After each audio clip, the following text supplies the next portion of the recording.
Hello bass players at the Blues Academy. So Toby and Thomas have done a few videos just explaining some basic theory concepts to help those who are interested in such things expand their knowledge and improve some of the ways they might approach both playing and practicing. Now, bass players, you generally seem to be reasonably clued up on the basics, for example, your major scale over one octave. And because for the most part our bass lines are either using scales or arpeggios, you have your basic kind of major triads down already, okay? So I'm not going to go into that just now. What I'm going to do is try and take you one step further and show you how you might expand some of those ideas across the fretboard in a way that's going to help you when you come to either improvising your own lines or writing your own lines or whatever it is you happen to be playing at a particular time. So we're going to take our major triad, okay? So our root, our third, our fifth, right? We're going to do this in the key of F, okay? So we've got our F major scale, okay? Or you could finger it like this. That's kind of more like a double bass finger in there. So if we take our F and our third, which is A, and our fifth, which is C, okay, and expand that across a couple of octaves, you're going to be able to find some more interesting ways of maneuvering around the bass, okay? So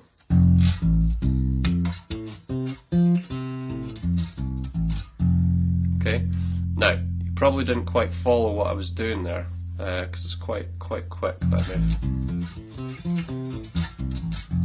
Okay, now what I'm doing there is I'm ascending through one pattern and I'm descending through another pattern, right?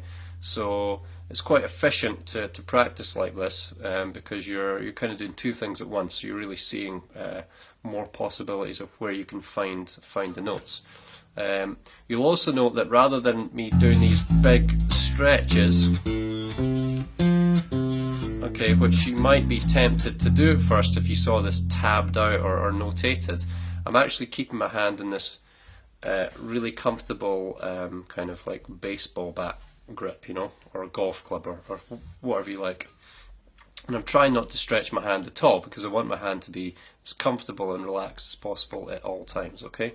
So this is really as much about learning your arpeggios across the neck as it is about position shifting in an efficient and accurate way, okay? So I've got my F at the first fret, I've got my A at the fifth fret, I've got my C sitting under my first finger there, okay?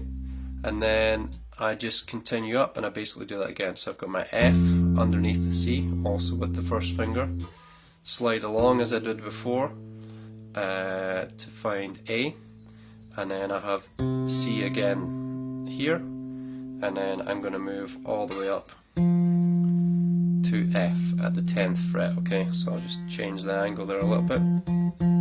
So one more time on the way up it goes like this: F, A, C, F, A, C. That's basically the same thing twice, okay? And then up to F at the top, okay?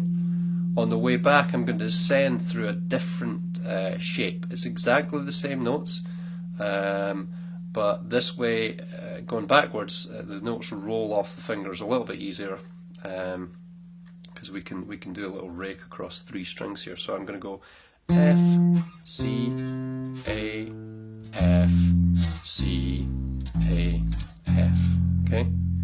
So that's my 10th fret, F,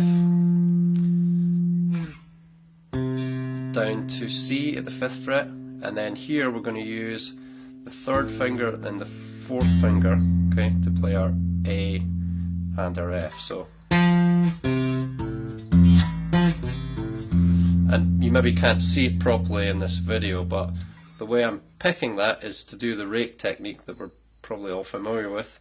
So I'll pluck the first note there, and then when I get to my first finger here, I'm just going to drag my right hand finger my plucking hand finger across all 3 strings.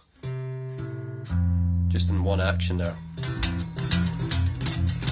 So you can imagine you could pick up a little bit of speed doing that if you needed to play quickly, right? Okay, so.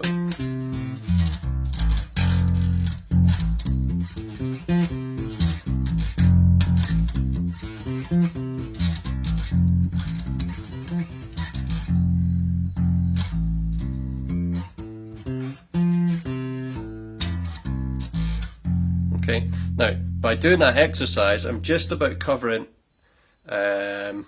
the majority of the possibility of those notes from the 1st fret all the way up to the 10th fret, okay? So that's a good whack of the instrument, okay? From here we could expand it out to a minor arpeggio or other possibilities, but for just now, stick with that major one and stay focused on keeping your hand nice and relaxed, and don't worry about trying to do these big stretches, just position shift.